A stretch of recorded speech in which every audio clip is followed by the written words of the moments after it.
આટલા મસ્ત એમ્બિયન્સવાળા કાફેમાં હું ક્યાં આવી ગઈ હતી?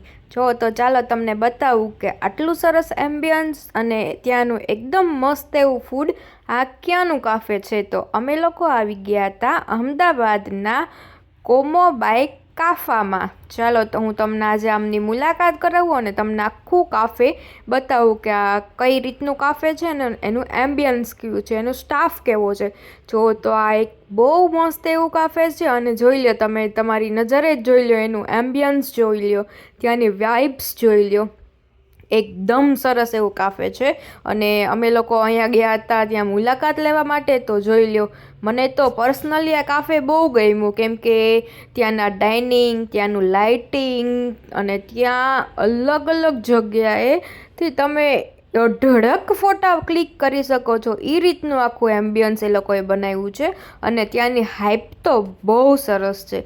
જોઈ લ્યો તો જોરદાર એવું કાફે છે અને જો ત્યાં એકદમ મસ્ત એવું લાઇટિંગ છે અને પબ્લિક બહુ બધી હતી. અમે લોકો આઈ થિંક સાંજના 6 વાગે ગયા હતા પણ ત્યારે પણ ત્યાં એટલો જ ટ્રાફિક હતું. અને જોઈ લ્યો આટલું સરસ કાફે હોય અને આપણે ફોટો ક્લિક કરી નહીં એ તો બને જ નહીં. તો જો અમે લોકોએ મસ્ત એવા ફોટોગ્રાફી સ્ટાર્ટ કરી દીધી હતી અને એકદમ જોરદાર એવા ફોટોઝ આવતા હતા અને અમે ફોટોઝ ક્લિક કર્યા. ત્યાં અમારું ફૂડ પણ આવી ગયું. તો ફૂડમાં જોઈ લ્યો, આ જોઈ લ્યો એકદમ મસ્ત એવા ફ્રેન્ચ ટોસ અને ફ્રેશ ડોમાંથી બનાવેલા પિઝા આવી ગયા હતા. જો આટલા મસ્ત એવા પિઝા હોય તો એનું ફોટોગ્રાફી કરવાનું તો બને જ અને સ્પેશિયલી એની સ્નેપ લેવાનું. તો ચાલો જો એકદમ મસ્ત એવું કાફે છે અને જો તમે લોકો અમદાવાદમાં રહેતા હોય તો અહીંયાની જરૂર મુલાકાત કરજો અને જો કોઈ અમદાવાદ જાય તો આ કાફેમાં જરૂર જાજો. મને તો પર્સનલી આ કાફે બહુ ગમ્યું. જો તમને મિની વ્લોગ ગમ્યો હોય તો ચેનલને લાઈક અને શેર કરજો.